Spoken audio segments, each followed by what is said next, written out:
काली बिल्ली येलो आंखों वाली अगर आसपास है तो ये समझ लीजिए कि यूनिवर्स से आपको ब्लेसिंग मिल रही है। सारी की सारी जो देवियां 10 महाविद्याएं वो रात्रि कालीन है। अगर आप नाइट में नहीं बैठेंगे तो आपको रिजल्ट नहीं मिलेगा दिन में। अगर आप माँ काली और माँ तारा की फोटो देखेंगे तो आप कंफ्यूज हो जाएंगे, दोनों सेम दिखेंगी जी। लेकिन माँ तारा के बाल सर्प जैसे हैं, जैसे सांप लटके। करली हेयर्स जिसको कहते हैं। करली नहीं है, सांप ही है, वो सांप ही सर्प है। है। तो आपके 4 देवता ये इष्ट देवता होने चाहिए। पंचमुखी हनुमान, माँ कालिका, माँ श्री बगलामुखी और चौथे हैं ब्रह्मा जी। ब्रह्मास्त्र देते हैं लेकिन मंत्र किसका लगता है? माँ बगलामुखी का मंत्र लगता है। कभी बुरा नहीं बोलना चाहिए खुद के लिए। लोग कहते हैं कि क्या पता किस मोमेंट पे हमारी जीवा पर सरस्वती जी विराजमान हो। No one can touch the devotee of Baglamukhi if माँ Baglamukhi Rajrajeshwari is giving blessing to that child. क्या कोई स्पेशल मंत्र भी है? कौवे की सवारी करती है और कई मंदिरों में तो इनको कबूतर भी चढ़ते हैं। केशव जी, एक सवाल है लेकिन हो सकता है थोड़ा सा वियर्ड लगे आपको।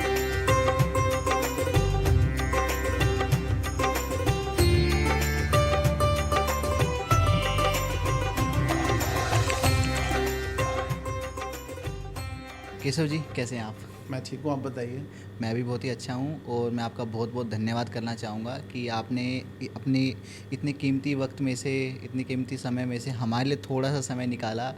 और आज हम अपनी ऑडियंस को, जो भी हमें देख रहे हैं आज इस पॉडकास्ट को, उनको हम बहुत कुछ बताने वाले हैं हमारे सनातन धर्म के बारे में, हमारी माई के बारे में। और अभी ना गुप्त नवरात्रे स्टार्ट होने वाले हैं, उनके बारे में बहुत कुछ डिस्कस करने वाले हैं। मैं लोगों को बताना चाहूँगा कि आज हमारे साथ हैं आचार्य केशव जी, जो कि एक एस्ट्रोलॉजर भी हैं और साथ ही साथ बगलामुखी उपासक भी हैं। केशव जी, सबसे पहले मैं बात करना चाहूँगा आपसे गुप्त नवरात्रों के बारे में। नवरात्रि के बारे में तो हम सब ने सुना है, लेकिन आपने ही मुझे यहाँ पे जब हम डिस्कस कर रहे थे ऑफ कैमरा, तो आपने ही मुझे बताया कि अभी गुप्त नवरात्रि स्टार्ट होने वाले हैं, शुरू होने वाले हैं। मैं इनके बारे में थोड़ा जानना चाहूँगा कि ये नवरात्रि गुप्त नवरात्रि क्यों है? देखिए, हिंदू पंचांग के हिसाब से हम 4 नवरात्र हमारे शास्त्रों में माने गए हैं, लेकिन 2 नवरात्र गुप्त हैं और 2 नवरात्र उजागर नवरात्र हैं, जो आप जानते हैं कि एक शारदीय नवरात्र होते हैं जो दिवाली के आसपास, दशहरे के आसपास आते हैं जी। और दूसरे नवरात्र अप्रैल में चैत्र के नवरात्र आते हैं, भरी गर्मी में आते हैं, ठीक है। लेकिन ये गुप्त नवरात्र हैं, ये नवदुर्गाओं की साधना से संबंधित नहीं है, ये महाविद्याओं की साधना से संबंधित है। ये दशम महाविद्या जो है, 10 महाविद्या, उनकी साधनाओं से संबंधित है। तो गुप्त नवरात्र इसलिए बोले गए हैं ये, क्योंकि इनमें साधनाएं, पूजा पद्धति, संकल्प सब गुप्त रखा जाना चाहिए। अगर वो गुप्त नहीं हुआ तो आपका संकल्प पूरा नहीं होगा। तो 1 फरवरी के आसपास आते हैं माघ गुप्त नवरात्र, माघ मास के गुप्त नवरात्र, और दूसरे आते हैं आषाढ़ गुप्त नवरात्र जो 6 जुलाई से शुरू होने वाले हैं। तो इनमें साधनाओं को रात्रिकालीन साधना, नाइट में साधना करनी पड़ेगी आपको, दिन में नहीं बैठ सकते, आपको रिजल्ट नहीं मिलेगा। सारी की सारी जो देवियां 10 महाविद्याएं वो रात्रिकालीन है। अगर आप नाइट में नहीं बैठेंगे तो आपको रिजल्ट नहीं मिलेगा दिन में, रात को ही साधना करनी पड़ेगी। ये जो टाइम है, अगर आपको लाइफ में कुछ अचीव करना है, अगर आपको ग्रोथ करनी है, नेम फेम मनी चाहिए, तो आपको पता होना चाहिए कि निशीत काल क्या होता है। जी। निशीत काल होता है 11 to 1, 11 से और 1 के बीच का जो नाइट का टाइम है, जब 2 रातें मिल रही हैं, उसको हम निशीत काल बोलते हैं। तो उस समय इन देवियों की गुप्त नवरात्र में साधना की जाती है। जी, मैं एक चीज़ आपसे जानना चाहूँगा कि आपने बोला कि महाविद्याएं जो होती है उनकी उपासना होती है, तो जितना मैं थोड़ा समझ पाया, क्योंकि गुप्त नवरात्र नाम भी गुप्त जैसा ही है, तो क्या जब भी हम इनकी उपासना करते हैं या फिर जब भी हम पूजा कर रहे हैं गुप्त नवरात्रों में, तो क्या हमें किसी को बताना नहीं, ऐसा कुछ है?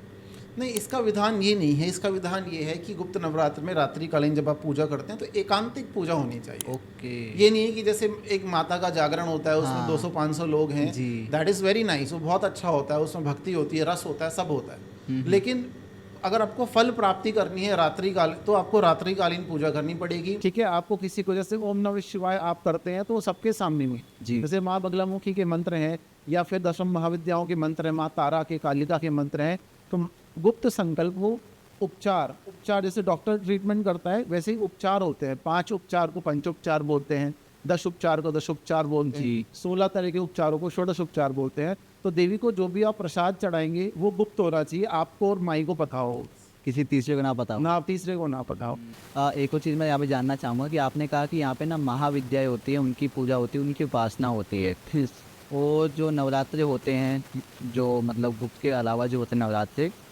उनमें हम पूजा करते हैं बेसिकली माँ दुर्गा की या फिर नव दुर्गा की। तो मैं थोड़ा सा फ़र्क क्या होता है दोनों के बीच में वो थोड़ा जानना चाहूँगा। देखिए फ़र्क क्या है, डिफरेंस क्या है, ये मैं आपको बता देता हूँ। नव दुर्गाएँ जो हैं वो गृहस्थों की देवी मानी गई हैं। आप जी। सात्विक तरीके से धूप दिया बत्ती करके आप आराम से पूजा कर सकते हैं, प्रसाद चढ़ा सकते हैं, वो आपको समृद्धि प्रदान करती हैं। लेकिन जब तंत्र साधनाओं की बात आती है, देखिए आमनय होते हैं। आमनय मीन्स कैटेगरी ऑफ द तंत्र। तंत्र की कई कैटेगरी हैं, जैसे एक कैटेगरी है सात्विक तंत्र, जिसको हम फॉलो करते हैं, जिसमें हम बलि प्रथा नहीं करते हैं। हम उसमें माई को प्रसाद चढ़ाते हैं, जप करते हैं, अर्चन करते हैं, शहद चढ़ाते हैं, केसर चढ़ाते हैं, अच्छी अच्छी चीज़ों से, अच्छे द्रव्यों से उनका उपचार करते हैं, सुगंधित चीज़ों से। जी। ठीक है, ऐसे ही जो वामाचार फॉलो करते हैं, इसको बोलते हैं दक्षिणाचार। वामाचार जो है पद्धति, उसका मतलब क्या है, बलि देना या शमशानवासी होना, वो एक अलग पद्धति है, वो एक अलग साधना है। जो तीसरा है मिश्राचार, नवाचार, समयाचार, अलग अलग साधनाएं होती हैं। तो महाविद्याएं भगवान शंकर की सहचरी मानी गई है। भगवान शंकर को सृष्टि चलाने में जो मदद करती हैं 10 देवियां, वो महाविद्याएं हैं। इनको आप अलग अलग प्रयोग करके सिद्ध करते हैं अपनी कामनाओं की पूर्ति के लिए, भोग देने वाली हैं और योग भी देती हैं। ठीक है, नव दुर्गाएं जो हैं वो गृहस्थों की देवी मानी गई हैं शास्त्र के हिसाब से। अब जैसे पहली महाविद्या कालिका है, माँ काली जिसको बोलते हैं। दूसरी महाविद्या तारा है। अगर आप माँ काली और माँ तारा की फ़ोटो देखेंगे तो आप कंफ्यूज हो जाएंगे, दोनों सेम दिखेंगी जी। लेकिन माँ तारा के बाल सर्प जैसे हैं, जैसे सांप लटके। करली हेयर्स जिसको कहते करली हैं। नहीं है, सांप ही है वो, सांप ही सर्प है। हैं वो। माँ तारा को मोक्षदायिनी बोला गया है। जी। और इनका सिद्धपीठ जो है वो बंगाल में वीरभूमि जिले में तारापीठ भी है, उसको वहाँ सिद्ध महाशमशान बोला जाता है। वहाँ की साधनाएं फलित होती हैं। तो काली है, तारा है, षोडशी है, भैरवी है, छिन्नमस्तिका है जिनको चिंतपूर्णी भी बोलते हैं। इनका शक्तिपीठ झारखंड में रजरप्पा मंदिर है। धूमावती भी है, भुवनेश्वरी है, माँ राजराजेश्वरी बगलामुखी पीताम्बरा महामाई है, मातंगी है और लक्ष्मी कमला है। कमला को ही लक्ष्मी बोलते हैं। तो इन 10 महाविद्याओं की साधना अपने जीवन में 10 तरीके के संकल्पों को पूर्ति करने के लिए की जाती है। जी। केशव जी, आपने ना महाविद्याओं के बारे में बताया, 10 महाविद्याओं के बारे में बताया। इनमें से ना काफ़ी ऐसे हैं जिनके बारे में ना हम सुनते रहते हैं बार बार, लेकिन मुझे ऐसा लगता है कि मुझे इनके बारे में कोई भी नॉलेज नहीं है और कुछ खास पता नहीं है, और शायद मेरे जैसे काफ़ी लोग और भी हों। तो मैं इनमें से ना आपसे थोड़ा सा जानना चाहूँगा बगलामुखी माँ के बारे में। उनकी मैं थोड़ी सी ना हिस्ट्री जानना चाहूँगा कि वो कहाँ से शुरुआत हुई, क्या उनका सिग्निफिकेंस है और क्यों उनकी उपासना कारगर होती है, कैसे होती है। देखिए, पहला सवाल आपने पूछा कि लोगों को, सिटी में रहने वाले लोगों को या हम सब लोगों को इनके बारे में ज़्यादा जानकारी नहीं है। जानकारी इसलिए नहीं है क्योंकि 95% लोग इस धरती पे आएंगे और बिना भगवती को जाने निकल जाएंगे जी। बिकॉज वो उनका पर्पस नहीं है। There purpose of life is different. 5% लोग जान पाएंगे जिनको माई चाहती है कि वो जाने, वो जान पाएंगे। उसमें से 2-4-5% साधक बन पाते हैं। दूसरा सवाल आपका था कि आप माँ बगलामुखी के बारे में जानना चाहते हैं। पहला प्रश्न ये हो सकता है कि माँ बगलामुखी के बारे में ही क्यों। देखिए, ये भी है। कलयुग के 4 देवता हैं। कलयुग में अच्छा रिजल्ट देने वाले 4 देवता हैं। कलयुगी देवता बोले गए हैं वो। सतयुग, त्रेता युग, द्वापर युग, ये कृष्ण के, राम के, भगवान श्री राम के युग थे। लेकिन ये कलयुग है जी। कलयुग में सूर्य की नहीं, सूर्य के राजा की नहीं, राहु की चल रही है। राहु को कलयुग का राजा माना गया है। और राहु जो है वो 4 ही देवताओं से भयभीत है। अगर आप चाहते हैं राहु आपको कष्ट ना पहुंचाए तो आपके 4 देवता ये इष्ट देवता होने चाहिए। पंचमुखी हनुमान जी, माँ कालिका जी, माँ श्री बगलामुखी और चौथे हैं काल भैरव या बटुक भैरव। क्यों? क्योंकि इनके हाथ में हंटर है, दैट मीन्स पाश जी, और उससे 9 ग्रह डरते हैं। एक चीज़ और है केशव जी, इनको मेरे ख्याल से तीव्र देवता भी कहा जाता है। तीव्र देवता जी, तीव्र देवता भी हैं, रौद्र देवता भी हैं। कलयुग में रौद्र देवता जल्दी असर करते हैं। सौम्य देवता आपकी परीक्षा लेते हैं। अच्छा। परीक्षा देना तो किसको पसंद है? हमने भी अपनी 10th क्लास की परीक्षा में 65% मार्क्स आए थे। तो परीक्षा देना तो किसी को पसंद नहीं है। 12th में हम फेल भी हो गए थे जी। तो हमारे पेरेंट्स ने बोला इस बच्चे का क्या फ्यूचर है, लेकिन माई तो देख रही थी ना वहाँ से। माई ने तो फ्यूचर रातों रात बना दिया। तो मेरा कहने का तात्पर्य है, इनकी साधना क्यों करें? देखिए, अगर आप सोशल मीडिया की लाइन में हैं, नेता हैं, अभिनेता हैं, वकील हैं, जज हैं, या कोई ऐसा कार्य आप करते हैं जहां लोग आपका फेस देखते हैं, वाणी सुनते हैं जी या आप इन्फ्लुएंसर हैं, जी तो माँ बगलामुखी से बड़ी देवी इस पूरे ब्रह्मांड में नहीं है। इनका पूरा नाम अगर आप सुनेंगे तो वो नाम सुनने में आपको इतना आनंद आएगा। सबसे पहले तो हम ये देखेंगे बगलामुखी का मतलब क्या है। जी देखिए, ज़्यादातर लोग या ज़्यादातर पुस्तकें जिन्होंने कम पढ़ी हैं या फिर जिनको जानकारी नहीं है वो मानते हैं कि माँ बगलामुखी का मतलब है बगले के समान दिखने वाली देवी या बगुले पे बैठी हुई देवी, विच इज़ टोटली रॉन्ग। जी बगला एक शब्द है जो अपभ्रंश हो गया, बिगड़ गया बाद में। उसका एक्चुअल मीनिंग था वल्गा, वल्गामुखी है वल्गामुखी। ये वल्गामुखी है। और वल्गामुखी बाद में बगलामुखी हो गया। वल्गा इट्स ए कवच, इट्स अ कवचा, ये कवच है। इसको ब्रह्मास्त्र भी नहीं भेद सकता इस कवच को, क्योंकि ब्रह्मास्त्र की विद्या माँ बगलामुखी है। ब्रह्मा जी ब्रह्मास्त्र देते हैं, लेकिन उन मंत्र किसका लगता है? माँ बगलामुखी का मंत्र लगता है। अच्छा हाँ, केशव जी, आपने जैसे बताया बगलामुखी माँ के बारे में हमने बात की अभी, लेकिन जितना मैं जानता हूँ मुझे ना बगलामुखी माँ के बारे में इतना नहीं पता है, क्योंकि मैंने इससे पहले शायद नहीं सुना है। और शायद मेरे जैसे और भी काफ़ी लोग होंगे जिनको नहीं पता इनके बारे में, तो मैं थोड़ा जानना चाहूँगा इनके बारे में। बगलामुखी माँ कौन है, क्या इनकी हिस्ट्री रही है और हमें इनकी उपासना क्यों करनी चाहिए? देखिए मैं आपको शुरू से समझाता हूँ। आप 2 लाइन का संस्कृत का श्लोक जान लीजिए पहले। जीवाग्रमादाय करेण देवी वामेन शत्रुन परपीड्यंतीम गदाभिघातेन च दक्षिणेन पीताम्बरढ्याम दीपजम नमामि। इसका मीनिंग क्या है वो आप सुनिए। भगवान श्री हरि विष्णु नारायण जहाँ रहते हैं क्षीर सागर में, वहाँ मणिमंडप लोक है। मणिमंडप लोक इज़ द प्लैनेट और आइलैंड ऑफ कैश। उसके जो रक्षक हैं या क्षेत्रपाल हैं वो है स्वर्णाकर्षण भैरव। तो वहाँ जो देवी निवास करती है, 2 भुजा वाली और 4 भुजा वाली भी हैं वो। एक हाथ में पार्श्व है, दूसरे में शत्रु की जीवा है, तीसरे में गदा, चौथे में मुद्गर है, और वो सोने के समान चमकने वाली देवी है। उस स्वर्ण आकर्षणा देवी को माँ भगवती पीताम्बरा राजराजेश्वरी त्रिविद्या, त्रिविद्या क्यों? क्योंकि वो 3 देवियाँ इसके अंदर समाहित हैं, लक्ष्मी, सरस्वती और कालिका। सिद्ध विद्या और पराविद्या। And what is the mean of पराविद्या हियर? पराविद्या का मतलब क्या है? इसके साधक पर कोई भी पराविद्या, कोई टोना टोटका, जादू, तंत्र, मंत्र असर करेगा ही नहीं। अच्छा। तो माँ बगलामुखी में बगला का मीनिंग क्या है? बगला का मतलब क्या है? एक्चुअल वर्ड है वल्गा, वल्गामुखी है ये। बाद में इसको बगलामुखी बोला गया।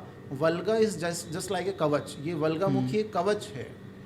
अगर आप बगलामुखी साधना करते हैं तो वल्गा कवच आपको प्रोटेक्ट करता है शत्रुओं से, नवग्रहों से, ब्रह्म राक्षस से, डाकनी शाकनी से, हर एक तरह के तंत्र से, भूत प्रेत पिशाच, सबसे आपको बचा के रखेगा। उनकी हिम्मत ही नहीं होगी आपको छूने की। आप बोलते हैं ना कि हनुमान जी की साधना से हमें ये मिलता है। हनुमान जी माता के सेवक हैं, भैरव इनके सेवक हैं। जब ये जोड़े में चलते हैं तो पहले हनुमान जी चलती हैं, फिर माता चलती हैं, फिर योगनियाँ चलती हैं और फिर चलते हैं भैरव। तो अगर भैरव की, हनुमान जी की, योगनियों की कृपा तो आपको वैसे ही मिल जाएगी। ये तो आपने सही कहा। हाँ, तो माँ बगलामुखी क्या है? माँ पीताम्बरा भी इनको कहते हैं क्योंकि ये पीत वर्णा है। बगलामुखी का एक्चुअल मीनिंग शास्त्र में अगर देखेंगे ना, तो बगलामुखी एक ऐसी देवी है जो ब्रह्मांड में सबसे सुंदर देवी मानी गई है। ठीक है, तो दुल्हन के समान दिखने वाली, सौंदर्य वाली, ब्रह्मांड नायिका, चंद्रमुखी इनको बोला गया है। ये चंद्रमा के समान चमकने वाली देवी है और सबसे जबरदस्त आकर्षण स्तंभन इन देवी में है। और लोग बोलते हैं क्रूर देवी है, ये क्रूर देवी नहीं है।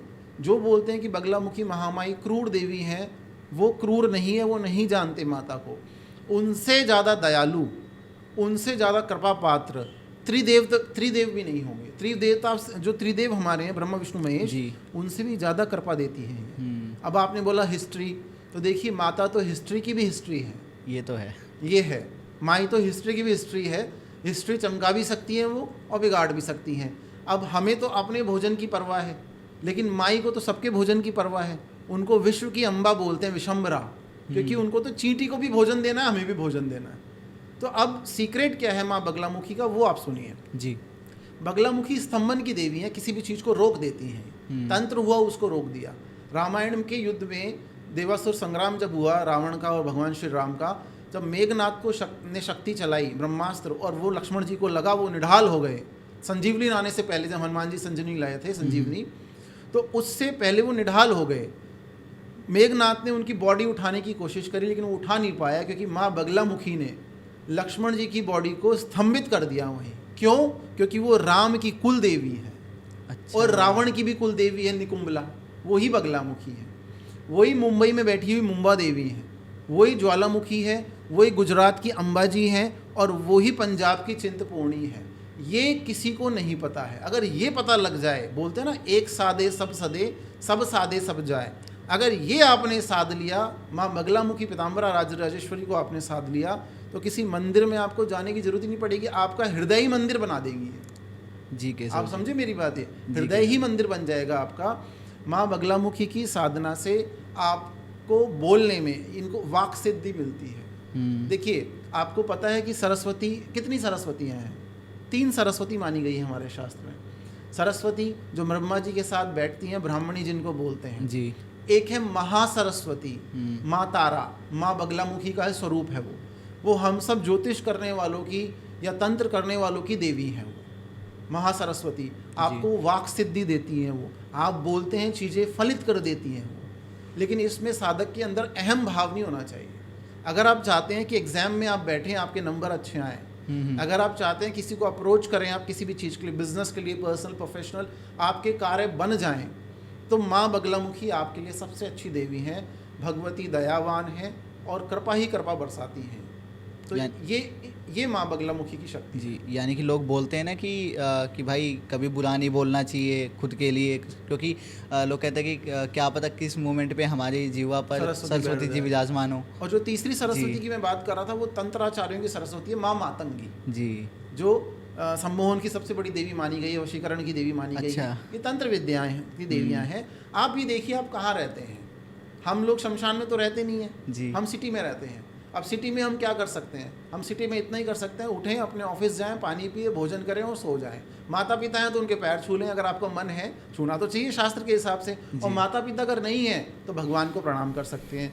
तो इसमें माँ बगलामुखी की साधना आराम से की जा सकती है, कोई समस्या नहीं है। सात्विक साधना जी, इसमें कोई समस्या नहीं है। तंत्र की देवी हैं, लेकिन श्री कुल की विद्या है जी। और एक बात आप मान के रखिए, तंत्र की सबसे बड़ी अधिष्ठात्री और महापराकाष्ठा विद्या है ये।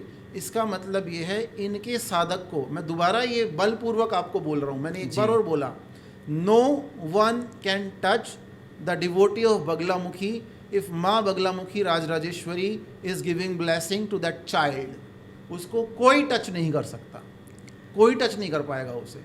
ये हमारा, लोग हमें एक्सपीरियंस बताते हैं, हमारे गुरु महाराजों ने हमें एक्सपीरियंस बताया। हिमाचल में जब हम गए तो ऐसे ऐसे साधक हमने देखे हैं जो मंत्र से बारिश करा सकते हैं अपने ऊपर। गर्मी में भी अपने ऊपर मंत्र से बारिश बताइए, लेकिन वो मीडिया में नहीं आएंगे, टीवी पे नहीं आएंगे, उनको ज़रूरत ही नहीं है। They are happy there. तो आप सब कुछ पा सकते हैं माँ की साधना से। अंत में मैं एक चीज़ आपको आखिर में इस प्रश्न के लिए आपको बताता हूँ। भगवती की साधना से ऐसा बोला जाता है कि आपका भोजन नहीं रुकता कभी, आपकी दाल रोटी चलती रहती है। नहीं, ये गलत है। आपको इतना मिलता है कि औरों को भी बांटने लग जाते हैं आप। शास्त्र में लिखा है, सुंदरी की साधना योग और भोग दोनों दे सकती है। सुंदरी मतलब महासुंदरी, त्रिपुर महासुंदरी देवी की साधना से योग प्लस भोग दोनों मिलता है। जब तक आप जीते हैं आप लग्जरीज भोगते हैं, लेकिन आपके अंदर अहम नहीं आना चाहिए, आपके पैर धरातल पे, ज़मीन पे रहने चाहिए। और जब आपको मोक्ष भी मिल सकता है अगर आप तपस्या करें तो। सो this is in front of you and this is on you, what you want from the goddess. You want money, she will give you money. You want fame, she will give you fame. लेकिन आपको किसी के साथ अन्याय नहीं करना है, आपको सबको साथ लेके चलना है। जी, एक होता ना, ईगो नहीं आनी चाहिए, घमंड नहीं होना चाहिए, अहंकार नहीं होना चाहिए। केशव जी, क्या कोई स्पेशल मंत्र भी है बगलामुखी माँ जी के बारे में? माँ बगलामुखी के तो इतने मंत्र हैं कि 50 साल भी कम पड़ जाएंगे जी। महावीर जैसे रामकृष्ण परमहंस हुए, उन्होंने माँ कालिका की साधना की, पूरा जीवन उसी में निकल गया। उनके गुरु थे तोतापुरी, हरियाणा के थे वो, उन्होंने साधना करी, उनका जीवन पूरा एक देवी की साधना में निकल गया। ऐसे कई बड़े बड़े विद्वान साधक हुए हैं, जैसे दिनकर ओझा एक बहुत बड़े।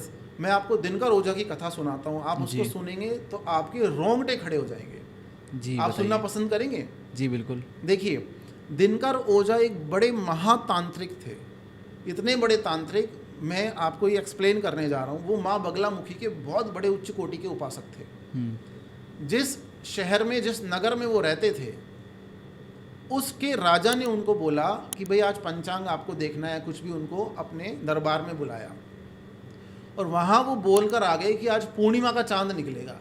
और उस दिन क्या थी, अमावस। अमावस को तो चंद्रमा निकलता ही नहीं है, और वो बोल के आ गए। बाद में उन्हें पता लगा कि अगर ये राजा को पता लग गया तो मुझे तो मृत्यु दंड दे देंगे, फांसी पे चढ़ा देंगे। जी।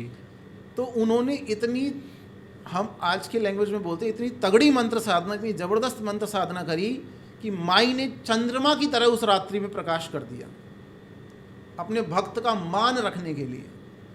और राजा को क्या लगा, आज तो पूर्णिमा है, ये देखिए ये कृपा है माई। उनको उनकी तपस्या करने वाला एक सामान्य व्यक्ति, जब उसको राजा ने दंड देना चाहा, वो दौड़ा और बचने के लिए नाले में, गंदे नाले में कूद गया। भगवती ने उसे चंपा के फूलों से भर दिया, उस नाले को। ये कृपा है माई की। तो माँ भगवती कोई भी अवतार हो, कोई भी रूप हो, माँ बहुत दयालु है। माँ चाहती हैं कि आप उनके चरणों में वास करें, आप उनकी कृपा पात्र बने। ये हमारे ऊपर है कि हम समझ पाएंगे नहीं समझ पाएंगे जीवन में। अगर आपको एक अच्छा मेंटोर मिल जाता है, उचित गुरु मिल जाता है, तो आपको भगवती की साधना जरूर मिलेगी। जी।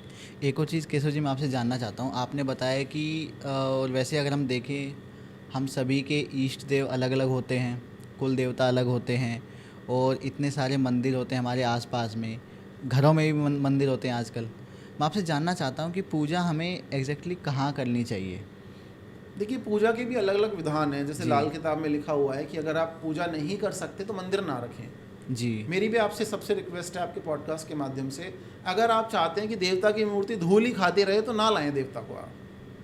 जैसे हम बोलते हैं ना, अगर आपको डॉगी घर में रखना है या फिर आपको कोई सामान लाना है तो कम से कम उसकी सफाई करें। तो देवता तो हमसे ऊपर है, वो सर्वोपरि हैं, तो उनको भोग प्रसाद देना, नित्य स्नान कराना, आसन देना, ये सब बहुत ज़रूरी है।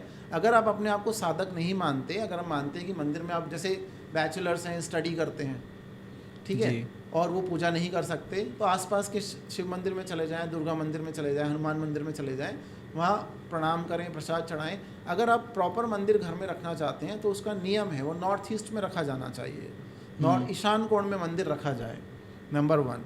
नंबर 2 ये है कि आप उसमें 5 देवताओं से ज़्यादा मूर्ति ना रखें।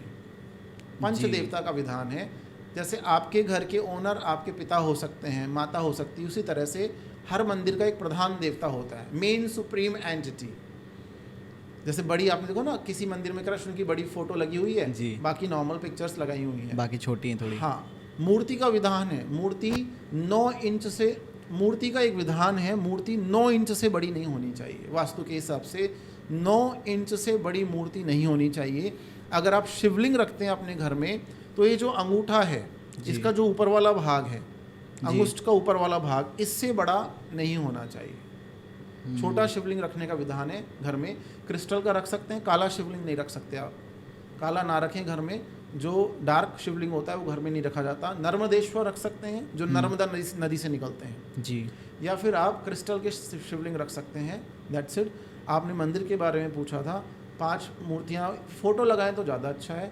डेली प्रसाद, धूप, दीपक, ये आपको ज़रूर करना चाहिए। नॉर्थ ईस्ट में आपका मंदिर होना चाहिए। अगर आप साधक हैं किसी देवी देवता के, तो फिर आपके पास कवच, माला, आसन, ये सब भी होना चाहिए, वो गुरु आपको बताते हैं। माँ बगलामुखी के बारे में हमने डिस्कस किया, मैं अब थोड़ा सा डिस्कस करना चाहूँगा माँ धूमावती के बारे में भी।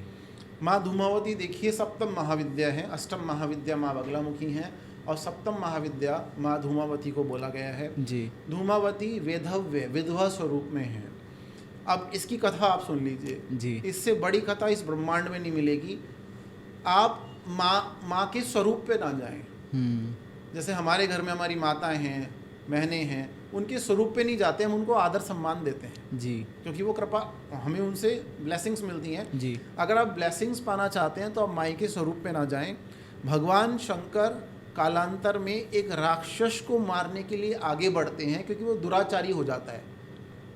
कहने का मतलब, एक राक्षस था जो माता का बहुत बड़ा भक्त था, लेकिन उसने कुछ गड़बड़ कर दी होगी। गड़बड़ हम भी कर देते हैं, राक्षस तो गड़बड़ करने के लिए पैदा होते हैं, आपको पता है। तो उसने कोई गड़बड़ ऐसी कर दी होगी कि भगवान शंकर त्रिशूल लेके दौड़े उसके सामने।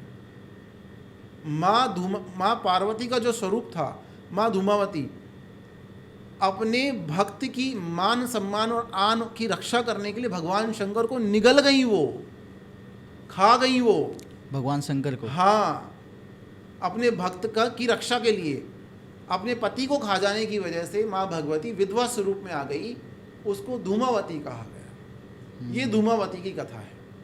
धूमावती अलक्ष्मी कहलाती है, ज्येष्ठा मतलब बड़ी देवी, थोड़ी एजेड हैं, थोड़ी एज में बड़ी दिखती हैं, रिंकल्स हैं उनके फेस पे। वो हाथ में सूप लेती हैं। सूप पता है आपको क्या है? गाँव में सूप से अनाज को साफ किया जाता है। वो हमारे हाँ, में छाछ कहते हैं छाछ, उसे। जी। सूप। कौवे की सवारी करती है, और कई मंदिरों में तो इनको कबूतर भी चढ़ते हैं। अच्छा। हाँ, लेकिन सात्विक जो पूजा पाठ होती है माँ धूमावती की, बहुत कठिन शास्त्रों में मिलेगी, क्लिष्ट है, बहुत मुश्किल से मिलेगी। माँ धूमावती का एकमात्र सिद्ध मंदिर मध्य प्रदेश में है, मध्य प्रदेश में है। और दूसरा, आप इनको कचौड़ियाँ चढ़ा सकते हैं, आप इनको सेव चढ़ा सकते हैं। सेव का मतलब तले हुए जो भजिए नहीं होते, नमकीन, वो अच्छा। चढ़ते हैं, तीखा भोजन चढ़ता है इनको। और दूसरी बात, एक तीसरी बात मैं आपको बताता हूँ। माँ धूमावती है बड़ी बहन, मतलब ज्येष्ठा, जी। और छोटी बहन है लक्ष्मी, कनिष्ठा, जी। लक्ष्मी अलक्ष्मी। तो जब माँ धूमावती आपसे प्रसन्न होंगी साधना से, वो बोलेंगी तथास्तु, मैं अब तेरे घर से जा रही हूँ, मैं जाऊँ। मतलब वो दरिद्रता की देवी है। जी जी। फटे कपड़ों में, खंडरों में, शमशान में, इनमें वास करने वाली महाविद्या है वो। तो जैसे ही उनकी ब्लेसिंग मिलती है, वो चली जाती है, फिर लक्ष्मी का आगमन होता है आपके घर। यानी कि वो जाएंगी तो लक्ष्मी जी आएंगी। हाँ। तो कभी इसलिए ज्योतिष में भी बोला गया, फटे कपड़े कभी नहीं पहनने चाहिए, धुले हुए कपड़े पहनने चाहिए, ताकि शुक्र की कृपा हो। और माँ धूमावती की फोटो मंदिर में नहीं लगा सकते, अपने घर के मंदिर में नहीं लगा सकते। इसीलिए आपने कहा कि एकमात्र सिद्ध मंदिर है मध्य प्रदेश एमपी में। में, हाँ, जी। मध्य प्रदेश में। इसीलिए यही एक रीज़न है कि ज़्यादा मंदिर नहीं है सिद्ध। देखिए, ऐसा है, कुछ ऐसी विद्याएं हैं जो तलवार की तरह भी काम करती है और चाकू की तरह भी काम करती हैं। जी। सारी की सारी महाविद्याओं का दुरुपयोग भी हो सकता है। षटकर्म की देवी है ये, मारण, मोहन, वशीकरण, उच्चाटन, सम्मोहन, विद्वेषण। तो आप चाकू से सेव भी काट सकते हैं, मरीज के लिए किसी की गर्दन भी काट सकते हैं। जी। तो भगवान शंकर ने इन मंत्रों को शापित कर दिया कि कोई राक्षस इनका दुरुपयोग ना कर पाए। तो गुरु जब आपको मिलेंगे, वो श्राप विमोचन करेंगे, मतलब ताले को खोलेंगे चाबी से, आपको सिद्धि प्रदान करेंगे, आपको शाक्त दीक्षा प्रदान करेंगे। उसके बाद आप क्या कर सकते हैं, आप इन मंत्रों का यूज़ कर सकते हैं। अभी ये मंत्र यूजलेस है, आप समझ रहे हैं। बिना गुरु दीक्षा के आपको, जैसे एडमिशन नहीं लेंगे, बिना गुरु दीक्षा के क्या है, जल बिन गगरी, मतलब जल नहीं है उसमें, वो मटका है खाली। तो गुरु दीक्षा की आवश्यकता इसीलिए है। और दूसरा, धूमावती की साधना सांसारिक जीवन में थोड़ी कम की जाती है, मना किया जाता है इसके लिए। आप अगर बाहर जाके पहाड़ पे, पर्वत पे थोड़ा ब्रह्मचर्य का पालन करके आप साधना कर सकते हैं। और एक आपको गजब की चीज़ बताता हूँ जी। धूमावती माता को सिद्ध करने के लिए न रुद्राक्ष की माला करते हैं, रुद्राक्ष की माला से जब, लेकिन सिद्ध प्रयोग ये है, गधे के दांत की मालाएं लगती हैं। गधे की दांत की? और उसको बनाए केवल विधवा स्त्री, क्योंकि वो विधवा का स्वरूप है। तब तो एक माला में अगर आपके गुरु ने कृपा करी, सिद्ध मंत्र दे दिया, तो सिद्ध हो जाएंगी ये, नहीं तो फिर सिद्ध नहीं हो पाएंगे। तो मेरी तो आपसे अनुरोध है कि माँ बगलामुखी साधना में क्या है, माँ बगलामुखी महालक्ष्मी का स्वरूप भी हैं, नारायणी शक्ति है। और यम नियम गुरुदेव, अगर गुरु के सानिध्य में आप रहते हैं तो आप करिए माँ की साधना, कोई समस्या नहीं है। चालीसा पढ़ें, स्तोत्र पढ़ें। धूमावती की साधना हम लोगों को ज़्यादा बोलते नहीं है करने के लिए, क्योंकि वो नियमों का पालन करें ना करें हमें पता नहीं है, उनका नुकसान नहीं होना चाहिए। जी। हम ना काफ़ी देर से बात करें सिद्धि के बारे में, उपासना के बारे में। मैं थोड़ा सा आपने जानना चाहूँगा, क्योंकि अभी आपने बोला कि उनकी उपासना करने के लिए, सिद्धि करने के लिए हम सबको नहीं बोलते हैं। तो अगर मान लो किसी से गलती हो जाती है बीच में, तो उसके क्या क्या परिणाम हो सकते हैं, कॉन्सिक्वेंसेस क्या हो सकते हैं? देखिए, सबसे पहले तो हमें ये जानना पड़ेगा कि महाविद्याओं की साधना में, देखिए हम तो माँ बगलामुखी साधना आपको बता सकते हैं। तो माँ बगलामुखी साधना कौन कर सकता है, कौन नहीं कर सकता है। जी। पहली बात तो माँ स्वरूप में तो आप सभी कर सकते हैं, चालीसा पढ़ सकते हैं, प्रसाद लगा सकते हैं, प्रणाम कर सकते हैं। साधक उपासक कौन बन सकता है? जी। साधक, साधना और उपासना कौन कौन कर सकता है, ये अलग विषय है। ठीक है। तो जैसे मुझे ये पता है, हमें, आपको भी पता होगा कि हेडेक हो गया तो क्या करना है, लेकिन डॉक्टर को तो पूरी इकोनॉमी, एनाटॉमी पता होगी उसकी। इसी तरह से अगर आपकी जन्म पत्रिका में बृहस्पति बलवान है, जिसको जुपिटर बोलते हैं, तो अच्छा गुरु आपको मिल जाएगा। जी। अगर आपकी जन्म पत्री में चंद्रमा बलवान है, तो अच्छी माता आपको मिल जाएगी, चंद्रमा माता का प्रतीक है। जी। और अगर आपकी जन्म पत्री में बृहस्पति और चंद्रमा दोनों साथ में बैठे हुए हैं, मेरी जन्म पत्री के एकादश भाव में बृहस्पति चंद्रमा साथ में बैठे हुए हैं, जी, उसको बोलते हैं गज केसरी योग। 100 सिंगों के बराबर दहाड़ हो जाती है। ठीक है। तो कहने का मतलब गजकेसरी योग अगर आपकी जन्मपत्री में कोई अच्छा योग है, गुरु चंद्र का योग है, या मंगल बलवान है, या वृश्चिक राशि को तंत्र की राशि बोला गया है, मंगल की राशि है 8th नंबर राशि, तो वृश्चिक राशि तंत्र की राशि अगर वो अच्छी अवस्था में बैठी हुई है तो आप मंगल चंडी स्वरूपा माँ बगलामुखी की के लक्ष्मी स्वरूप की पूजा कर सकते हैं। तांत्रिक स्वरूप नहीं, लक्ष्मी स्वरूप की पूजा कर सकते हैं। ठीक है, तो ये तो इसका क्राइटेरिया हो गया जी। उसके बाद फिर गुरु आपके पास अच्छे होने चाहिए जो आपको शिक्षा दीक्षा दे सकें और आप चैंटिंग या जाप कर सकें। जी। और इसके अलावा क्या कुछ ऐसा भी है जिसके बारे में हमें स्पेशल ध्यान रखना पड़े जब हम उनकी साधना कर रहे हों? देखिए, सबसे पहले तो हम माँ बगलामुखी की साधना क्यों कर रहे हैं ये जानना आवश्यक है जी। आप अपने जीवन के कष्टों के निवारण के लिए, भगवती की कृपा पाने के लिए, दूसरा आप चाहते हैं कि आप रोग शोक दुख से दूर रहें, आप फेमस रहें। मैंने बोला ना, जैसे अगर आप इन्फ्लुएंसर हैं तो आप अच्छे इन्फ्लुएंसर बने जी। ये इलेक्ट्रॉनिक मीडियम जो है ये सब राहु का स्थान है, ये राहु के अंडर में आता है जी। ठीक है, तो राहु तब खुश रहेगा जब आप महासरस्वती की उपासना करेंगे, क्योंकि राहु क्या है? इल्यूजन, भ्रम है। भ्रम है। और भ्रम कौन तोड़ती है? सरस्वती, महासरस्वती। तो अगर महासरस्वती के भक्त या बच्चे आप हैं तो राहु आपका कुछ नहीं करेगा, आपको सपोर्ट करेगा जी। तो माँ बगलामुखी की साधना में आप ये ध्यान रखें, आप गुरु आपके पास होना चाहिए, मेंटोर। आप यूनिवर्सिटी में भी जाते हैं तो गुरु आपके पास होता है, मेंटोर आपको बता देगा। अगर मेंटोर ने बोल दिया कि ये मंत्र है तो वही मंत्र फलित हो जाएगा, but the mentor should be perfect. जी। परफेक्शन का मतलब वो उसके पास ज्ञान हो, उसको पता हो सारी चीज़ें, वो प्रैक्टिस करता हो, वो कोलाचारी अच्छा उपासक हो, वो शाक्त धर्म का उपासक हो, उसे पता हो महाविद्याएं क्या हैं। तो वो अगर आपको गाइड करेगा तो गुरु आपके अच्छे होंगे, माई आपसे प्रसन्न रहेगी, आप अच्छा सात्विक नैवेद्य देंगे तो आपके ग्रह भी ठीक रहेंगे, शनिदेव भी आपसे प्रसन्न रहेंगे, 10 दिशाओं से आपकी वृद्धि होगी। आप इस साधना को, इस पूजा को करके देखिए। अभी जैसे गुप्त नवरात्र आ रहे हैं 6 जुलाई से लेकर 15 जुलाई तक, इसमें आप माँ भगवती बगलामुखी राजराजेश्वर की साधना करो, छोटी साधना करो, 1 माला जपो, 10 माला, 15 माला, आपके ऊपर है, आप जप सकते हैं गुरु दीक्षा के बाद। जी। मैं आपसे ना थोड़ा सा जानना चाहूँगा, आपने इतनी अच्छी तरीके से बताया कि हर कोई चाहेगा कि हमें बगलामुखी माँ का आशीर्वाद प्राप्त हो, हम भी गुप्त नवरात्रों में उनकी उपासना करें, उनकी पूजा करें। मैं आपसे थोड़े से ना कुछ अगर आपके पास हो कोई एग्जाम्पल हो, कुछ केसेस हो जो कि आए हों आप लोगों के पास या माँ बगलामुखी के पास, जिनको अच्छा फल मिला हो, ऐसे कुछ हो तो आपने केसेस की बात की तो मैं आपको अपना ही एग्जाम्पल एक बता देता हूँ। जी।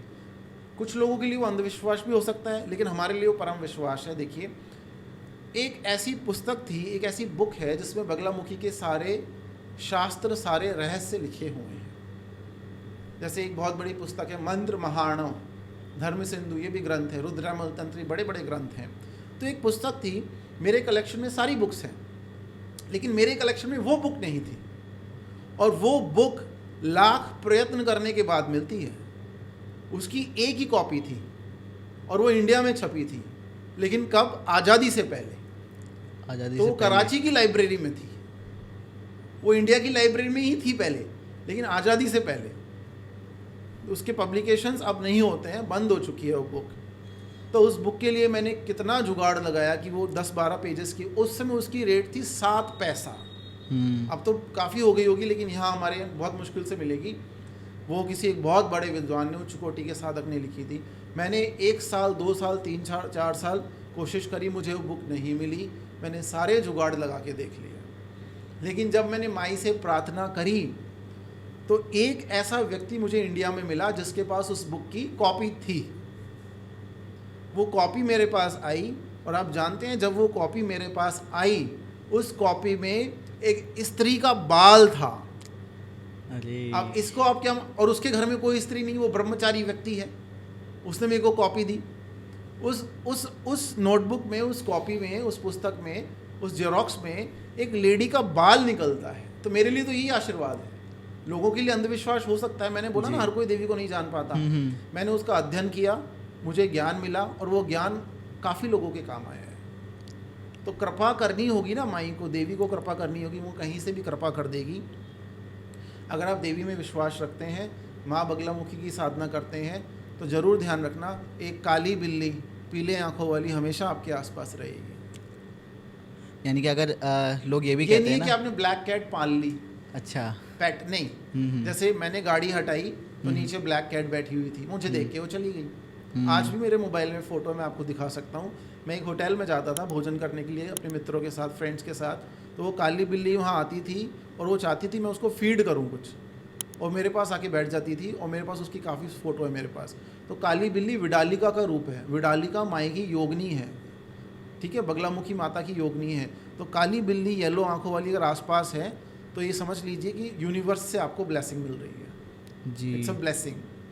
लेकिन लोग, पता है, ये तो आपने बताया तो मेरा भी थोड़ा पॉइंट ऑफ व्यू चेंज हो गया। वरना क्या होता क्या है केशव जी कि लोग ना काली बिल्ली को ना थोड़ा अपशगुन मानते नहीं, हैं। हमारे लिए तो बहुत बड़ा शगुन है काली बिल्ली। हम तो चाहते हैं बिल्ली डेली रास्ता काटे, जी। बिल्ली डेली रास्ता काटे। जब बिल्ली ने रास्ता काटा, मैंने अपनी पहली गाड़ी परचेस करी। जब बिल्ली ने रास्ता काटा, पहली बार मैं विदेश गया। तो ये तो आपके मन का सोच है। देखिए मेरी बात सुनिए, जैसे आप किसी एक बहुत अच्छे काम के लिए जा रहे हैं, कुत्ते बिल्ली ये जितने भी पशु हैं, हम सब इनको प्रेम करते हैं, करना भी चाहिए हमें, लेकिन किसी के रास्ता काटने से शगुन अपशगुन बहुत पहले माने जाते थे। कुछ शगुन अपशगुन होते हैं, जैसे गौ माता जी। जो 33 करोड़ देवी देवताओं का स्वरूप मानी गई है। अगर आप घर से निकले और गौ माता ने छींक दिया तो ये मृत्यु सूचक है शास्त्र में, तो आपको वापस आ जाना चाहिए। जी। मैंने सामान्य बिल्ली का नहीं बोला, मैंने बोला काली बिल्ली रात्रि में, जैसे नवरात्र में दिख जाती है कई बार। नेवला दिख गया तो कुबेर का प्रतीक है, ठीक है। एक 2 मुंह वाला सांप होता है जिसको कई क्षेत्रों में दुमोई बोलते हैं, जी। आपने देखा होगा। देखा है। 6 महीने ये वाला फेस काम करता है उसका, 6 मंथ ये काम करता है। जी। एक बार मैं भगवान शंकर का तांत्रिक रुद्राभिषेक करके आ रहा था, मुझे किसी ने बताया आप करिए आचार्य जी, मैंने किया। उसके बाद वो सर्प मेरे को दिखा और मेरी दिवाली बहुत ज़बरदस्त गई उस समय। जी। द दिवाली वॉज लाइक, बहुत ज़बरदस्त दिवाली गई थी। देखिए साधना का मतलब क्या है, देवी देवताओं की साधना से पहले साधना का मीनिंग समझिए आप। जी। मैं यहाँ पे आपको 2 मीनिंग बताऊंगा। पहला मीनिंग बताऊंगा साधना क्या है, और दूसरा बगलामुखी माता का जो बीज मंत्र है उसका मीनिंग क्या है। ये आपको ज़रूर जानना चाहिए, क्योंकि कुछ लोगों को पता नहीं है, वो कर लेते हैं, उनको नुकसान होता है। फिर हमारे पास ऐसे काफ़ी कॉल्स आते हैं। इसलिए तो आप सबसे पहले ये ध्यान रखिए, अपने आप को साधना सबसे बड़ी साधना है। अगर आप साधना में बैठे हैं, पूजा में बैठे हैं, आप भोजन के बारे में सोच रहे हैं, आपके माइंड में चाउमीन्स चल रही हैं, समोसे चल रहे हैं, ठीक है। अगर आप साधना कर रहे हैं और कल के बारे में पहले ही सोच रहे हैं आप, तो कल के बारे में अगर आप ही रिस्पॉन्सिबल हैं तो फिर माई क्या करेगी आपके लिए, देवी क्या करेगी जी। तो पूरा ध्यान आपका देवी के ऊपर होना चाहिए साधना में। दूसरा, माँ बगलामुखी बीज मंत्र की मैं थोड़ी सी व्याख्या आपको एक्सप्लेन कर देता हूँ। ये कुछ लोग इसको हिलीम भी बोलते हैं, हलरीम भी बोलते हैं, हिलिंग भी बोलते हैं। ये सारे ही बीज मंत्र ठीक हैं, लेकिन आपके गुरु बताएंगे कि कौन सी कुलाचार परंपरा से आपको ये करने हैं। गुरु विल डिसाइड दैट कि आपको हिलीम करना है, हिलरीम करना है। अब इसमें है और लय, सो है तो है आकाश तत्व और लय है पृथ्वी तत्व। तो जैसे आपने देखा एक फ्लाइट होती है, पहले रनवे पे होती है वो, फिर वो आकाश की तरफ चली जाती है। तो है और लय का मतलब है साधक नीचे पृथ्वी पे, मतलब पृथ्वी तत्व पे बैठ के आकाश तत्व की साधना है। दैट मीन्स अगर आप हिलीम मंत्र का जप करते हैं, माँ बगलामुखी की साधना करते हैं गुरु दीक्षा के बाद, तो आप रॉकेट की तरह ऊपर जाएंगे। बिकॉज है क्या है, आकाश तत्व, लय क्या है, पृथ्वी तत्व। तो ये ऊपर जाने की साधना है, आप सबसे ऊपर पहुंच जाएंगे, सबसे ऊपर पहुंचेंगे। So this is the goddess Baglamukhi. जी। एक चीज़ और मैं जानना चाहूँगा आपसे कि गुप्त नवरात्रों के दौरान क्या कोई एस्ट्रोलॉजी के हिसाब से क्या कुछ ऐसे स्पेशल रेमेडीज़ है, कुछ उपाय हैं जो हमें कर लेने चाहिए अभी?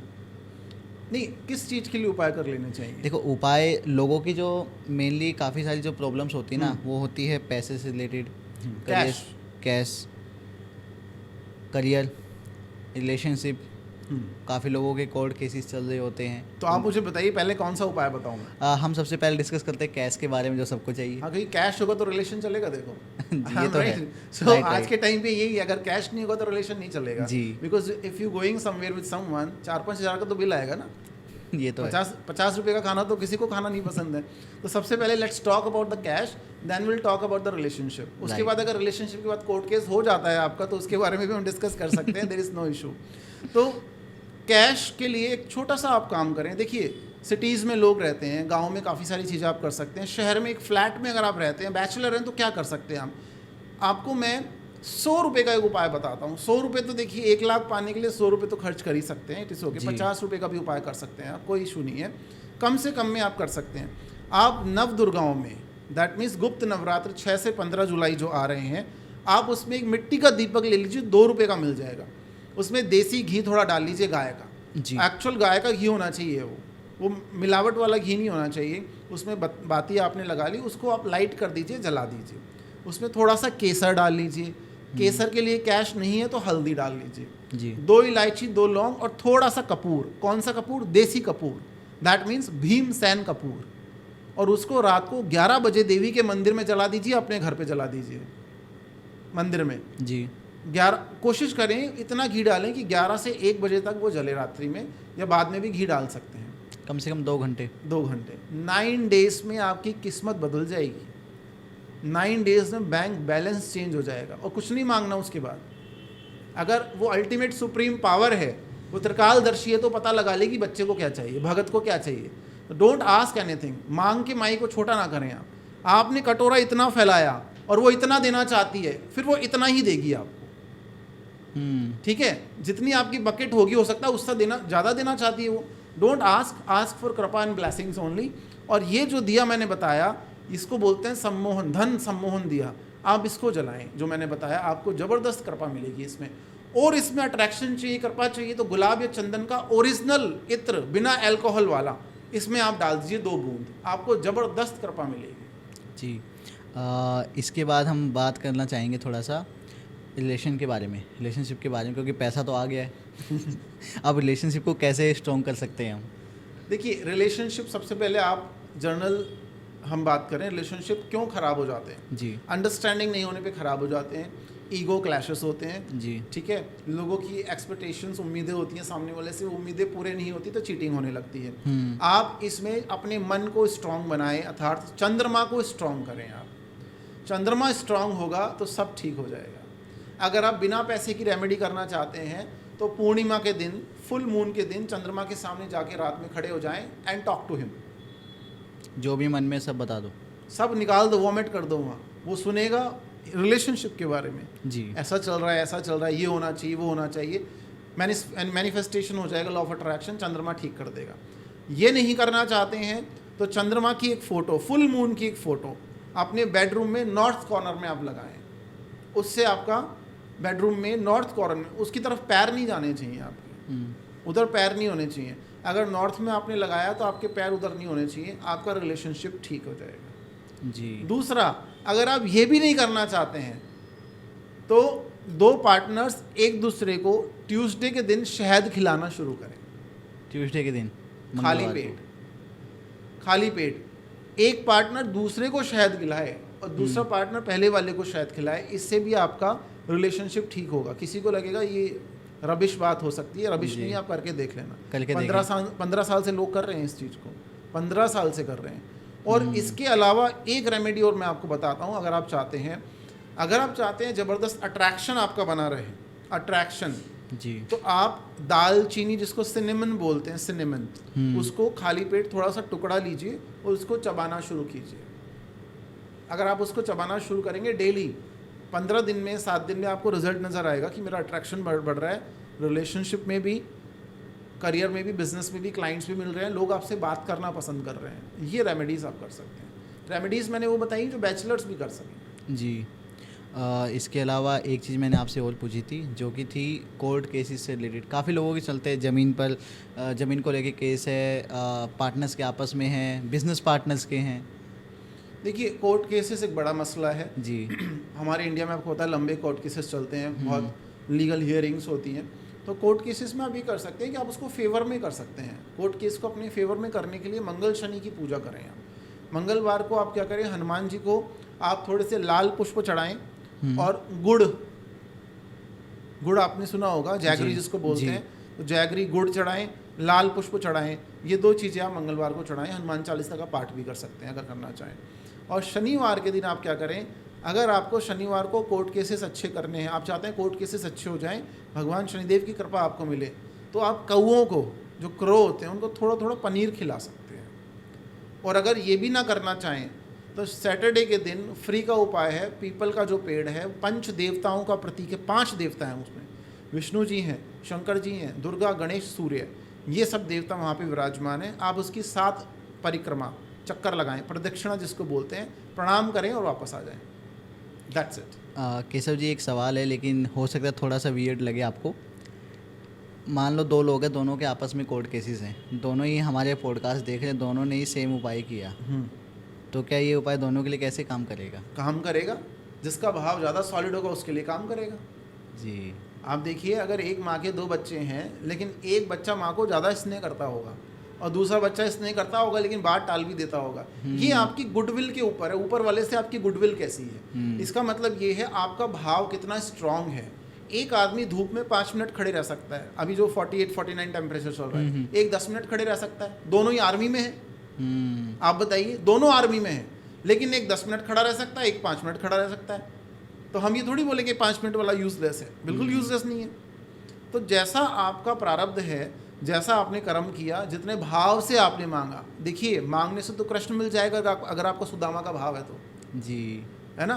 तो माँ बगलामुखी साधना भी, और जो आप पूछ रहे हैं, आप उपाय के बारे में पूछ रहे हैं, लेकिन अब मेरे को बात याद आई, मैं बता देता हूँ। अगर आप दानवीर कर्ण जैसे हैं, आप मतलब आप दान करके भूल जाते हैं, या फिर आपका भाव सुदामा की तरह है कि चावल का आखिरी टुकड़ा भी आपने कृष्ण को दान दे दिया, तो माँ आपसे प्रसन्न हो जाएंगी, हर देवता आपसे प्रसन्न हो जाएगा। फिर देवता चाहेंगे कि ये कितने बजे बैठेगा, देवता देखेंगे घड़ी फिर कि ये कितने बजे, 7 बजे की आरती का समय हो गया, मेरा भक्त आने वाला है, तो देवता चौकी पे पहुंच जाएगा, खड़ा हो जाएगा आपको आशीर्वाद देने के लिए। ये कृपा है, जितना भाव होगा उतना रिजल्ट मिलेगा। जी। क्या केशव जी, जो आपने जो रेमेडीज़ बताए, जो उपाय बताए हैं, ये हर कोई कर सकता है या फिर कोई स्पेसिफिक राशि वाला या फिर कुछ और भी देखना पड़ता है? नहीं, देखिए, आपको स्पेसिफिक रिजल्ट चाहिए तो आपको अपनी जन्म कुंडली का कस्टमाइज करके अध्ययन करवाना चाहिए। अगर मैंने बोल दिया कि मिथुन राशि, कर्क राशि वालों के ऊपर ढैया चल रही है, वृश्चिक राशि वालों के ऊपर ढैया चल रही है, लेकिन इन राशियों में कुछ लोगों का राजयोग भी चल रहा होगा, कुछ लोगों का थोड़ा दरिद्रता का योग भी चल रहा होगा, कुछ स्ट्रगल भी कर रहे होंगे, तो आप जब पर्सनलाइज जन्म पत्री अपनी दिखाएंगे तो पता लगेगा कि आपके जीवन में क्या चल रहा है, क्या नहीं होना चाहिए था, क्या हो गया, and what is the solution. सो ये कस्टमाइज, पर्सनलाइज होके फिर पता लगेगा आपकी जन्म पत्री में। जी। अभी आपने बात की ढैया के बारे में, एक और चीज़ होती है 7.5। मैं बस आपसे इतना जानना चाहता हूँ थोड़ा सा, काफ़ी लोग कहते हैं कि 7.5 अच्छी होती है, ढैया अच्छा होता है कुछ लोगों के लिए, और ज़्यादातर लोगों के लिए बहुत ही नेगेटिव होते हैं। देखिए, अगर आप ज्योतिष के ज्ञाता होंगे तो आपको पता होगा, ढैया और 7.5 ये केवल शनि की दशाओं के नाम हैं। शनि एक राशि में 2.5 वर्ष रहते हैं तो उसको ढैया बोलते हैं जी। और हर 7.5 साल के लिए वो 7.5 बनती है, उसको हम 7.5 बोलते हैं। ठीक है, तो अभी जैसे ढैया और 7.5 अगर शनिदेव की मित्र राशियों में है, जैसे इससे पहले मिथुन पे थी, मिथुन बुध की राशि है, शनिदेव के साथ मित्रता है उनकी, सम है वो। इसी तरह से तुला की ढैया चली थी जनवरी 17 तक, तो तुला शुक्र की राशि है, वो शनि के मित्र हैं। अभी कर्क मतलब चंद्रमा पे चल रही है, चंद्रमा की राशि कर्क पे चल रही है शनि की ढैया, और वृश्चिक पे चल रही है जो मंगल की राशि है। दोनों ही शनिदेव के मित्र नहीं हैं। चंद्रमा और शनि मिलकर विषयोग बनाते हैं और मंगल के साथ शनि की मित्रता नहीं है। तो कर्क राशि वालों को और वृश्चिक राशि वालों को सावधान रहना चाहिए। अगर आप शनिदेव की राशि के हैं, जैसे मकर राशि के हैं, कुंभ राशि के हैं, शनिदेव की राशियां हैं, तो शनिदेव आपको कष्ट नहीं पहुंचाते। कोई भी अपने घर में रहने वाले किराएदार को लैंडलॉर्ड कष्ट नहीं पहुंचाएगा। वो उससे डांट सकता है कि भाई मोटर बंद कर दो, पानी बंद कर दो, राइट, लेकिन उसको कष्ट नहीं पहुंचाएगा क्योंकि रेंट तो वहीं से आना है। किराया नहीं आया इस बार। हाँ यही चीज़ आप समझ गए, मैं समझा रहा हूँ। जी जी जी जी। एक और चीज़ है केशव जी, आप ना बहुत अच्छे से समझा रहे हैं हमें, और पता है जो क्वेश्चन है ना, प्रश्न है, वो आते ही जा रहे हैं। मैं जानना चाहता हूँ आपसे कि कैश की अगर बात करें, पैसे की अगर बात करें तो, या फिर धन, अगर मैं हिंदी में बोलूँ धन के देवता लोग कहते हैं कुबेर हैं, कोई कहते हैं लक्ष्मी जी हैं, आखिर धन के देवता है कौन? देखिए, सबसे पहले आपको ये देखना पड़ेगा धन की उत्पत्ति कहाँ से हुई है। जी, ठीक है, शास्त्रों के हिसाब से धन है ना भूमि से आता है। कैसे आता है? भूमि से। शायद सोना जो धरती से निकलता है। हाँ, ये भी ठीक है, आपका कहना सही है, लेकिन खरा सोना किसको बोलते हैं? फसल। जी। फसल होती है, कृषक किसान फसल काटते हैं, जो गाँवों से होंगे वो रिलेट कर रहे होंगे जी, उसको बेचते हैं, पैसा आता है। माता जानकी भी हल चलाते हुए निकली थी जी। ठीक है, जो माँ लक्ष्मी है वो भी समुद्र मंथन के द्वारा पानी से निकली, लेकिन पाताल से ही निकली थी। जी तो कहने का मतलब आपके लाइफ में, राशि में, जन्मपत्री में पृथ्वी तत्व सॉलिड होना चाहिए। पृथ्वी तत्व अगर सॉलिड करना है तो एक बीज है लम, लय में लम, उसका चैंटिंग करो आप daily, lump lump lump lump chanting 5 minute अगर करेंगे तो आपको जबरदस्त रिजल्ट मिलेंगे, अट्रैक्शन बढ़ेगा, मनी बढ़ेगी जी। और आपने बोला धन के देवता, देखिए कुबेर तो धन के मुनीम है या फिर खजांची है या कैशियर है। भगवान शंकर ने उनको ये उपाधि दी है कि आप धन का संरक्षण करो। धन आता है केवल परम लक्ष्मी की कृपा से, माता महालक्ष्मी, माता बगलामुखी, इनकी कृपा से धन आपको मिलता है। सारी देवियां धन देती हैं, लेकिन अधिष्ठात्री जो मानी गई हैं वो अष्टलक्ष्मियाँ या महालक्ष्मी लक्ष्मी मानी गई हैं, जो नारायण के साथ क्षीर सागर में वास करती हैं। दूसरा, भगवान शंकर भी जबरदस्त धन देने वाले देवता माने गए हैं, क्योंकि उनके पास भी धन देने का अधिकार है। माता लक्ष्मी को ये अधिकार उन्होंने ही दिया। ठीक है, इस तरह से स्वर्ण आकर्षण भैरव है, वो भी धन दे सकते हैं, लेकिन धन को खर्च करना पड़ेगा। अगर आप धन पे बैठ गए, जैसे कुबेर महाराज बैठे रहते हैं, तो आपने देखा हो ना कुबेर जी का पेट बड़ा हुआ है जी। तो फिर रोग शोक दुख व्याधियां आने लग जाएंगी। तो उसका जैसे पानी का फ्लो बनना चाहिए, नहीं तो पानी सड़ जाता है एक जगह। धन का, कैश का फ्लो बना के रखिए। एक छोटी रेमेडी और बता देता हूँ मैं आपको, हमेशा चंद्र नाड़ी से आप कैश लें। अगर कोई आपको पेमेंट कर रहा है, आप पैसे ले रहे हैं, तो लेफ्ट हैंड से आप कैश लेंगे जी। हाँ, तो आपकी चंद्र नाड़ी एक्टिव हो जाएगी। और उस समय आपको थैंक्स बोलना है धन को। आपको क्या बोलना है? थैंक्स बोलना है कि लक्ष्मी माता मेरे पास आ रहे हो तो आपका बहुत बहुत शुक्रिया, आप आते रहें इसी तरह से और कभी वापस ना जाएं। और जब आप कैश चुका रहे हैं तो सूर्य नाड़ी से चुकाएं और बोलें जो मैं दे रहा हूँ मेरे पास वापस आए, राइट हैंड से। राइट। इससे आपका कैश बढ़ेगा। दूसरा, अगर आप धन और अच्छा कमाना चाहते हैं तो आपका जो ये शुक्र पर्वत है, इस पे आप थोड़ा इत्र लगा सकते हैं। हाँ, दोनों ही हाथों पे, ये अंगूठे के नीचे जो ये वाला पार्ट है उभरा हुआ, जिसका शुक्र पर्वत उभरा होता है, थोड़ा हैवी होता है जी। हाँ, तो वो यहाँ पे इत्र लगा सकता है। लेकिन अगर शुक्र खराब है, छठे घर में बैठा है 8वें 12वें में, तो इत्र ना लगाएं। फिर यहाँ पे 33 लिख लें आप, ग्रीन पेन से 33 यहाँ पे लिखिए और राउंड कर दें उसको, गोले के अंदर लिखें। मनी लॉक बोलते हैं इसको। डेली लिखें, मिट जाता है तो दोबारा लिख सकते हैं। कैश देखिए फिर कैसे बरसता है। ये मैं ज़रूर ट्राई करने वाला हूँ और मुझे पता है काफ़ी लोग जो भी हमें देख रहे हैं वो ट्राई तो करने ही वाले हैं। इसके अलावा केशव जी, धन के बाद ना एक चीज़ और आती है। जब भी आपके पास धन आ जाता है, आपके सारे काम बनने लग जाते हैं, क्योंकि जैसा आपने बताया ना कि माँ बगलामुखी की उपासना करो, उनकी पूजा करो, और तो उनसे ना आपकी सारी प्रॉब्लम्स दूर हो जाएंगी। अब जब सारी प्रॉब्लम किसी की दूर हो जाती है ना, तो हमारे जो आसपास के लोग होते हैं ना, वो हमसे ना जेलस हो जाते हैं, जलने लग जाते हैं। फिर एक चीज़ उठ के आती है ब्लैक मैजिक, जो कि लोग करवा देते हैं या करते हैं। अच्छा, ब्लैक मैजिक करवा देते हैं, पूछ रहे हैं आप? जी, मैं आपसे ये जानना चाहता हूँ कि हम कैसे सतर्क रह सकते हैं और क्या क्या रेमेडीज़ ब्लैक मैजिक से बचने के लिए हमें पता होनी चाहिए, किन चीज़ों का ध्यान रखना चाहिए? देखिए, ब्लैक मैजिक हर किसी पे नहीं किया जा सकता। सबसे पहले तो आप ये ध्यान रखिए जी कि ये जितने भी मंत्र हैं, पौराणिक मंत्र हैं, वैदिक मंत्र हैं, शाबर मंत्र, भगवान शंकर की देन है। बड़े दयालु कृपालु देवता हैं।